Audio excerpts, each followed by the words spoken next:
یہاں یہ سوال میں بات آ رہی ہے کہ جانور کی خرید و فروخت کرتے وقت ہم کن عیوبوں سے اس کو پاک رکھیں یا کن عیبوں کا وہ نہیں ہونا چاہیے۔ حضرت برا بن عازب رضی اللہ تعالیٰ عنہ اس حدیث کے راوی ہیں، اس حدیث کو مسند احمد کے اندر، ابو داود کے اندر، امام نسائی نے، امام ترمذی نے، ابن ماجہ نے اس حدیث کو نقل کیا ہے، اور 4 باتیں ہمارے سامنے آتی ہیں۔ اربع لا تجوز فی الاضحیہ، پہلی چیز آتی ہے ہمارے سامنے کہ ایسا جانور جو کانا نہ ہو، اندھا نہ ہو، ایسا جانور جو اندھا نہ ہو۔ دوسری جو کیفیت ہے یا دوسری جو چیز ہے وہ ہے واضح طور پر بیمار نہ ہو۔ کچھ جانور آپ دیکھیں گے بازار میں جانے کے بعد جس کو دیکھنے کے بعد اندازہ ہو جاتا ہے کہ بذات خود یہ بیمار ہے۔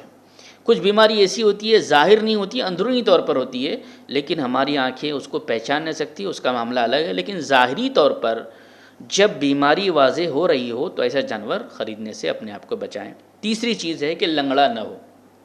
لنگڑے سے مراد کیا ہے؟ پیر کی کمی یا پیر کے اندر جب وہ چل رہا ہو تو لنگڑا پن ظاہر نہ ہو۔ چوتھی چیز یہ ہے کہ وہ لاغر یعنی کمزور، بالکل کمزور نظر نہ آئے۔ بعض جانور ایسے ہوتے ہیں بالکل مریض نہیں ہوتے بلکہ بذات خود بہت کمزور ہوتے ہیں۔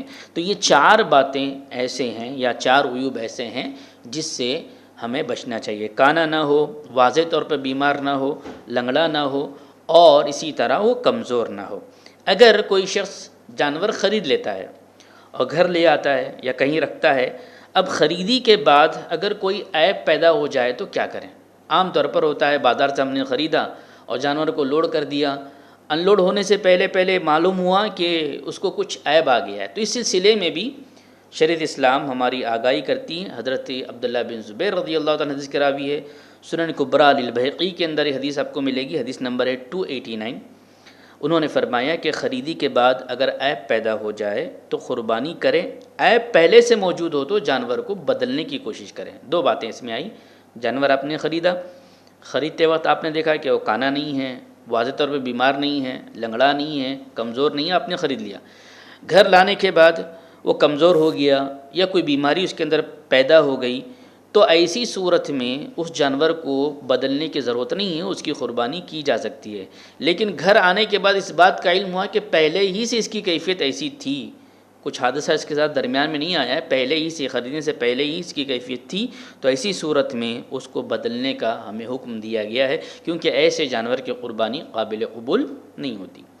امام زہری نے مصنف عبدالرزاق کے اندر بھی یہ بات آتی ہے کہ جانور خریدنے کے بعد بیمار ہو جائے تو قربانی جائز ہے۔ عام طور پر ہم جانور کو خریدتے ہیں، رکھتے ہیں، کھلاتے ہیں، پلاتے ہیں، تو ایسی صورت میں وہ بیمار ہو جائے، بیمار جانور کی قربانی نہیں ہے، لیکن جب بیمار ہو جاتا ہے خریدنے کے بعد جب انسان لے کے آنے کے بعد، تو انہوں نے کہا کہ اس میں کوئی حرج نہیں ہے کہ آپ کی نیت لیتے وقت صحت مند لینے کی تھی، آپ نے صحت مند لیا ہے، لیکن جب بیماری آ گئی تو کوشش یہ کریں اگر استطاعت ہو تو دوسرا جانور خریدے، ورنہ استطاعت نہ ہو تو اسی جانور پر قربانی کی جا سکتی ہے۔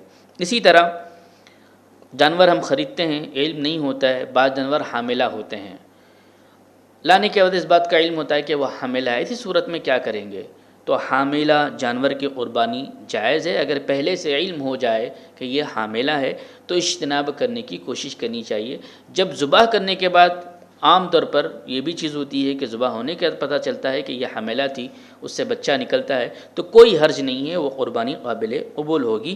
تو یہ کچھ باتیں جو جانور کے خرید و فروخت کرتے وقت ان عیوبوں کو دیکھا جائے کہ ان کے اندر یہ عیوب نہ ہو، اور لانے کے بعد اگر کوئی چیز ہوتی ہے استطاعت نہیں ہے تو وہ اللہ کی طرف سے ہیں، اس کی قربانی کی جا سکتی ہے۔ اگر استطاعت ہے تو بدلنے کی کوشش کریں، استطاعت نہیں تو اس کی قربانی ہو سکتی ہے۔